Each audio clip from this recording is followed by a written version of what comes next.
नमस्कार मित्रों, आप सभी का हार्दिक स्वागत है हमारी चैनल धर्मार्थ पे। महर्षि वेदव्यास द्वारा रचित महाभारत में इस बात का जिक्र किया गया है कि जब हस्तिनापुर राज्य पर अधिकार प्राप्त करने के लिए पांडवों और कौरवों में युद्ध हो रहा था, तो सबके पास अपने अपने रथ थे। पांडवों के सबसे बड़े भाई धर्मराज युधिष्ठिर के पास भी रथ था, जिसके सारथी इंद्रसेन थे। हालांकि इंद्रसेन से पहले नकुल और सहदेव के मामा मद्राज शल्य उनके सारथी थे, लेकिन कर्ण का भेद जानने के लिए युधिष्ठिर ने उन्हें कर्ण के रथ के सारथी के तौर पर नियुक्त करवा दिया था। बताया जाता है कि धर्मराज युधिष्ठिर का रथ जमीन से 4 अंगुल ऊपर उड़ता था।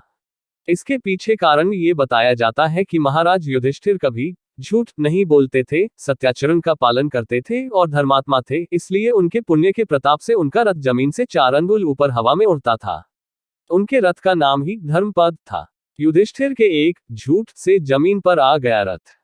महाभारत में इस बात का जिक्र है कि जब हस्तिनापुर राज्य पर अधिकार प्राप्त करने के लिए पांडवों और कौरवों में युद्ध शुरू हुआ, तो भीष्म पितामह को कौरवों का सेनापति बनाया गया था, लेकिन उनके शरशय्या पर लेट गए, तो गुरु द्रोणाचार्य को कौरवों की सेना का सेनापति बनाया गया। गुरु द्रोण ने पांडवों की सेना में भीषण तबाही मचाई। इसे देखकर भगवान श्री कृष्ण चिंतित हो गए। तब भगवान श्री कृष्ण ने पांडवों से कहा कि गुरु द्रोणाचार्य अपने पुत्र अश्वत्थामा से बहुत प्रेम करते हैं। अगर हम उन्हें ये यकीन दिला दे कि उनके पुत्र का वध हो चुका है, तो वे अपने अस्त्र त्याग देंगे।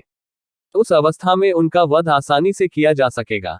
श्री कृष्ण ने भीम से कहा कि युद्ध भूमि में एक हाथी का नाम अश्वत्थामा है, तुम उसका वध कर दो और द्रोणाचार्य के सामने जाकर कहो कि अश्वत्थामा मारा गया।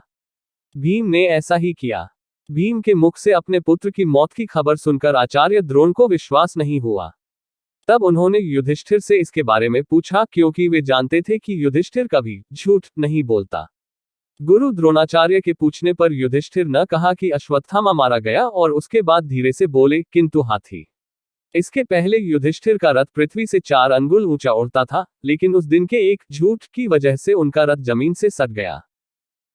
अगर आपको हमारी ये प्रस्तुति पसंद आई हो तो हमारे वीडियो को लाइक कर चैनल को सब्सक्राइब कर दीजिएगा। अगर हमसे इस वीडियो में कोई भी भूल या गलती हुई हो तो हम आपसे क्षमा मांग रहे हैं, कृपया हमें क्षमा कर दीजिएगा।